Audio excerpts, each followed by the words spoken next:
It's a wonderful thing when our professions take different paths, and yet we find ourselves in professions that honor meaning so much. And so today, as I'm here with the pageantry of the faculty and the trustees, the students, all of you, it strikes me, that this is the meaning of life moment where we knew where we were, and we are here at a milestone for Robert Morris University.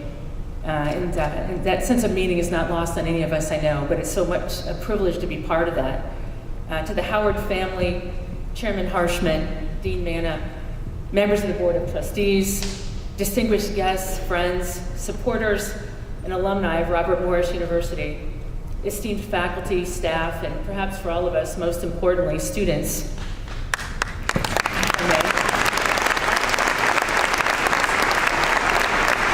I need to give a shout out to my personal ambassador from RMU, Daria Jacobs, who I'm going to take back to Colorado Springs with me, I think. Here we go. But what a warm welcome I've received, and the energy I felt is so true and so inspiring.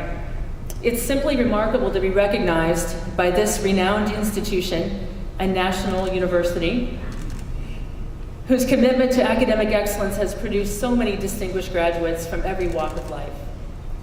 I'm grateful to be here today to celebrate the inauguration of our university president and close friend as he harnesses his talent and energy to the rich history and abounding promise of this wonderful university. Now, I may be biased, but I think RMU could not have picked a more qualified individual to lead this institution at this time, and I think I was affirmed by my predecessors on the stage. I want to start off by congratulating the search committee on fulfilling one of the most difficult tasks at any college or university, to find, recruit, and hire a college president. This was never an easy task.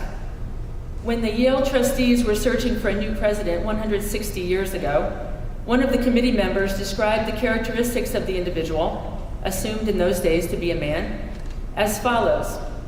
He had to be a good leader, a magnificent speaker, a great writer, a good public relations man, a man of iron health and stamina, married to a paragon of virtue.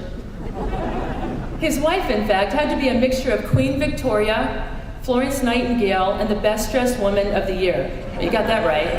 You got that right. A man of the world, but an individual with great spiritual qualities, an experienced administrator, but able to delegate. In this case, a Yale man. And a great scholar, a social philosopher, who thought he had the solutions to the world's problems, yet still had not lost the common touch. After lengthy deliberation, the committee concluded there was only one such person, but that a dark thought crossed their minds. They had to ask, is God a Yale man? So, notwithstanding the many cultural norms which have been overcome by events since then, it is interesting to look back and see the indispensable and far-flung qualities of a successful university president, and that they have not changed.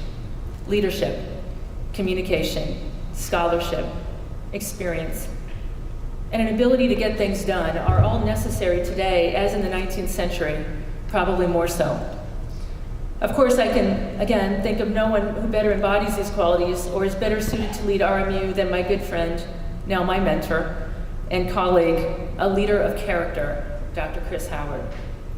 You are aware of his accolades, a 1991 distinguished graduate of our own U.S. Air Force Academy, the recipient of the National Football Foundation and College Hall of Fame Campbell Trophy, which recognizes the absolute best football scholar athlete in the country. An academic All-American, of course, a Rhodes Scholar, an MBA with distinction from Harvard, and the 2016 recipient of the NCAA Silver Anniversary Award. Dr. Howard's professional accolades are equally impressive, and you've heard some of them.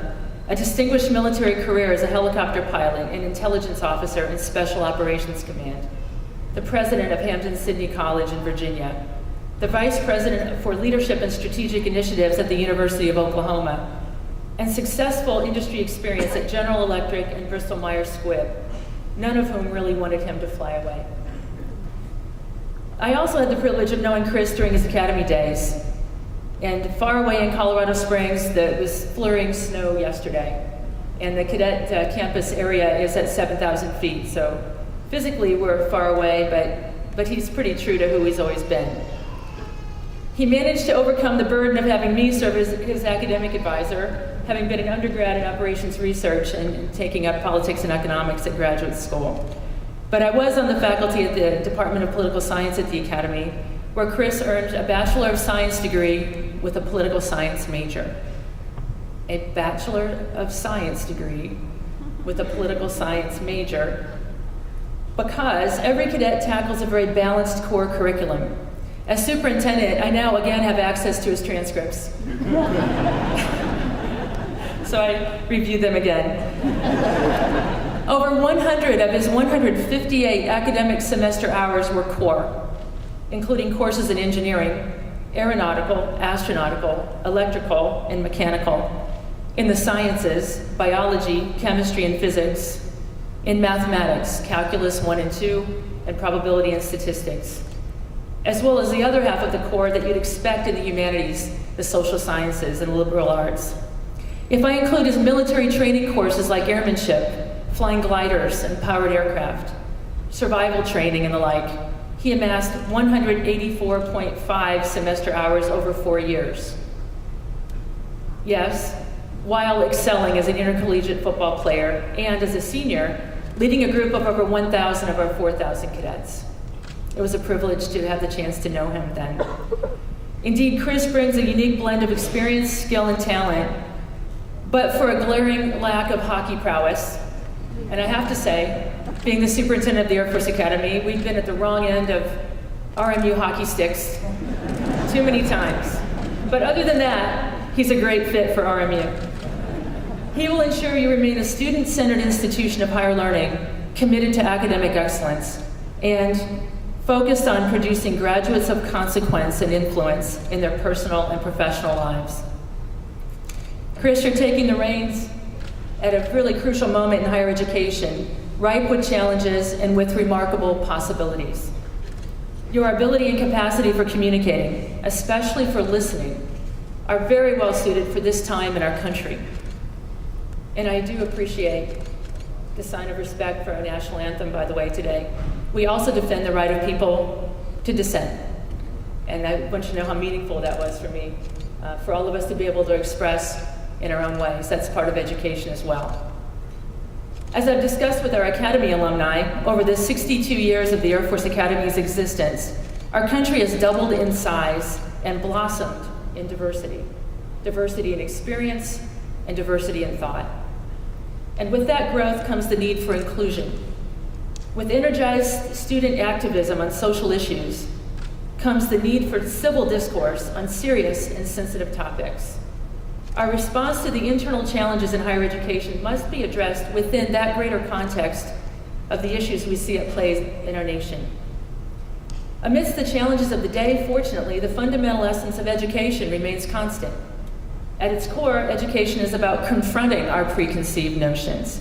It's about questioning our place in the world and learning how our talents can be put to the greatest good. Education transcends time and culture, breaks down barriers to understanding, and brings about acceptance and enlightenment. The college experience is meant to be transformational, to have a profound impact on a person's life and career. So from administrators to coaches and faculty, the question we must all ask is, how do we design the college experience to prepare the next generation of young men and women to thrive in a dynamic, ever more crowded, and increasingly interconnected world? At the Air Force Academy, we've approached this question along 3 major lines of thought. First, we must remain unrelenting champions of the liberal arts, which is exactly what you expected the general to say. Beyond the technical complexities of our society, our everyday experiences remain deeply human. Our charge, then, is to properly educate and prepare the next generation to reach beyond their comfort zones and learn to operate where difficult ideas and different disciplines intersect. Our curriculum, we think, will be best presented as interdisciplinary, science and technology interwoven in the fabric of the humanities, to develop in our students the technical cognizance necessary to operate today's sophisticated technology, but to do so with the emotional and social intelligence that typically come from a deeper understanding of the human condition. Perhaps then, these are the theses we can share with the transformational experience of RMU, developing the whole person, to prepare students to identify their boundaries, to recognize their strengths and their weaknesses, and to embrace the realization that our most effective solutions require a balance between what we sum up as STEM and what we know as the humanities. Of course, this is not an original or blazing insight. Many more people are opining on this and expressing their opinions about the value of liberal arts. 50 years ago, C.P. Snow wrote about the two cultures, science versus a liberal arts, if you will. But perhaps now, this generation is the one that can complete Snow's bridge between the cultures. Some have asserted that modern technology, particularly social media, brings with it its own psychology, its own sociology. I might submit for evidence, Exhibit A, Pokemon Go. Or with more serious repercussions, Exhibit B, cyber hacks that undermine the integrity of data, damage confidence in the financial markets, or seed doubt about the narrative of national leaders. For me, the challenges of the day reinforce the importance of a balanced education, one that prepares graduates to employ the full spectrum of human knowledge to solve our world's problems in creative ways. Our second area of emphasis focuses on our role as educators. We aim to cultivate an environment in the classroom and around campus that embraces diversity of thought and respect for human dignity. Conditions that serve as the bedrock for addressing new ideas with confidence, open minds, and the power of reason. Chris, I see from your colleagues and your board that your charge is to ensure RMU remains a force for good. It is here that raw ideas, at times controversial, can be discussed openly and freely, where people, through civil discourse, can arrive at a shared understanding and collaborative solutions. Finally, we strive to push boundaries of thought and inculcate in every cadet, every student, an unquenchable spirit embracing discovery, lifelong learning, and service. This beautiful campus provides the ideal setting to engage as a community and with the surrounding community, and serve as a driving force for the common good. Your university, through its rich academic programs, its partnerships with local businesses, healthcare providers, schools, and governments, can help shape the dreams, aspirations, and identity of not only your students, but those you touch, those you inspire. My wish for you is that the ideas developed here radiate beyond the walls of the university and transform your graduates into the leaders who will drive the economic vitality of the region and improve the quality of life for your neighbors and for our nation. In closing, let me leave you with words from a previous president, albeit from a different body, the body politic. President John F. Kennedy related that President Eisenhower gave him this advice the day before his inauguration. You'll find no easy problems ever come to the president. If they're easy to solve, someone else has solved them. So Chris, I can say with absolute certainty that you will be up to the task. For you and Barbara and your sons, incredible opportunities lay ahead. And if I can echo the words of a wonderful student last night, Merritt, when she emphasized being on the rise, Robert Morris University, enjoy this remarkable journey, ever on the rise. Thank you so sincerely for the honors and welcome you've bestowed on me. Congratulations, Dr. Howard. Go Colonials.